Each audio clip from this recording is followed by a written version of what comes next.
الحمدللہ رب العالمین والصلاة والسلام علی سید المرسلین اما بعد فاعوذ باللہ من الشیطان الرجیم بسم اللہ الرحمن الرحیم۔ ناظرین و سامعین، آج انشاءاللہ عز و جل ہم سورہ بقرہ کی آیت نمبر 83 سے سننے کی سعادت حاصل کریں گے۔ سب سے پہلے درود پاک کی فضیلت سماعت کرتے ہیں۔ نبی رحمت شفیع امت عائدہ عرب و عجم صلی اللہ تعالی علیہ وسلم کے فرمان کا خلاصہ ہے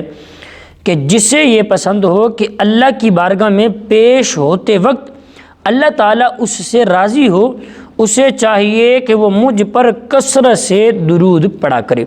صلو علی الحبیب صلی اللہ تعالی علی محمد صلی اللہ تعالی علیہ وسلم۔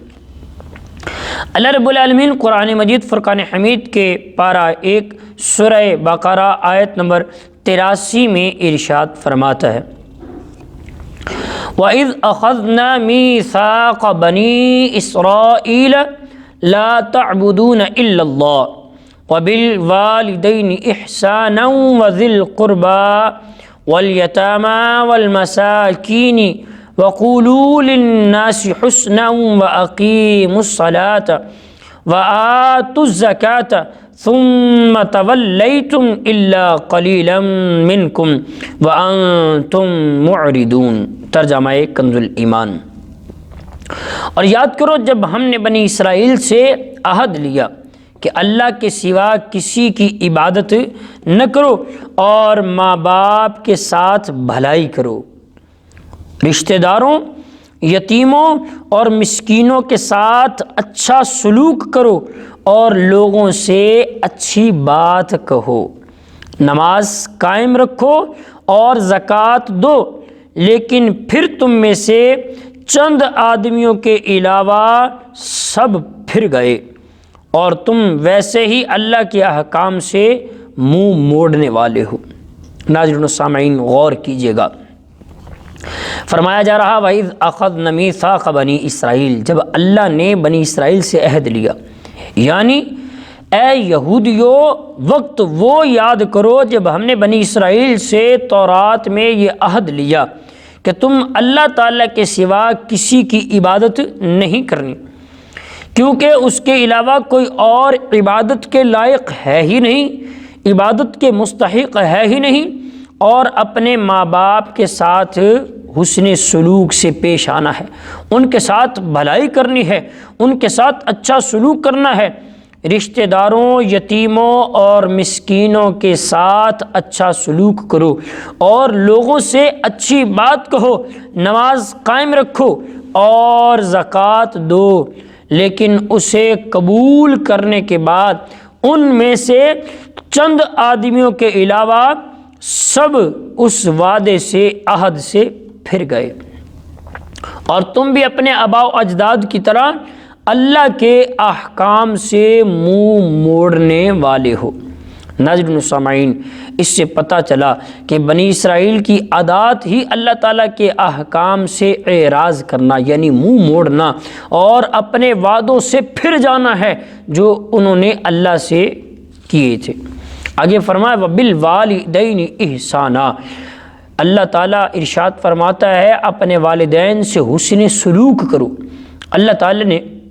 اپنی عبادت کے حکم کے بعد والدین کے ساتھ بھلائی کرنے کا حکم دیا۔ اس سے پتہ چلتا ہے کہ والدین کی خدمت بہت زیادہ ضروری ہے۔ والدین کے ساتھ بھلائی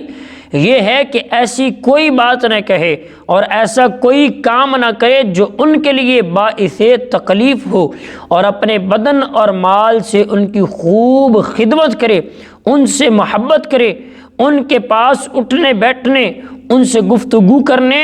اور دیگر تمام کاموں میں ان کا ادب کرے، ان کی خدمت کے لیے اپنا مال پیش کرے، انہیں خوش دلی سے پیش کرے، اور جب انہیں ضرورت ہو تو ان کے پاس حاضر رہے، اور ان کی وفات کے بعد ان کے لیے ایصال ثواب کرتا رہے، ان کی جائز وصیتوں کو پورا کرے، ان کو اچھے تعلقات جو تھے ان کو قائم رکھے۔ والدین کے ساتھ بھلائی کرنے میں یہ بھی داخل ہے کہ اگر وہ گناہوں کے عادی ہوں یا کسی بد مذہبی میں گرفتار ہوں تو ان کو نرمی کے ساتھ اصلاح و تقوی اور صحیح عقیدے کی طرف لانے کی کوشش کرتا رہے۔ ناظرین و سامعین، نبی پاک علیہ الصلوۃ والسلام کی حدیث پاک میں آتا ہے، سرکار دو عالم صلی اللہ تعالی علیہ وسلم نے ارشاد فرمایا، تمہارے والدین تمہارے لیے دوزخ ہیں، تمہارے والدین تمہارے لیے جنت ہیں۔ عرض کی گئی یا رسول اللہ صلی اللہ علیہ وسلم وہ کیسے؟ ارشاد فرمایا، اگر تمہارے والدین تم سے راضی ہیں تو تمہارے لیے جنت ہیں، اگر تمہارے والدین تم سے ناراض ہیں تو تمہارے لیے جہنم ہے۔ ناظرین و سامعین، والدین کے چہرے کو دیکھنا بھی عبادت ہے کہ اللہ تبارک و تعالی مقبول حج کا ثواب عطا فرماتا ہے، تو چاہیے کہ والدین کے ساتھ حسن سلوک کریں، والدین کے ساتھ ادب سے پیش آئیں۔ اف ولا تنہرہما،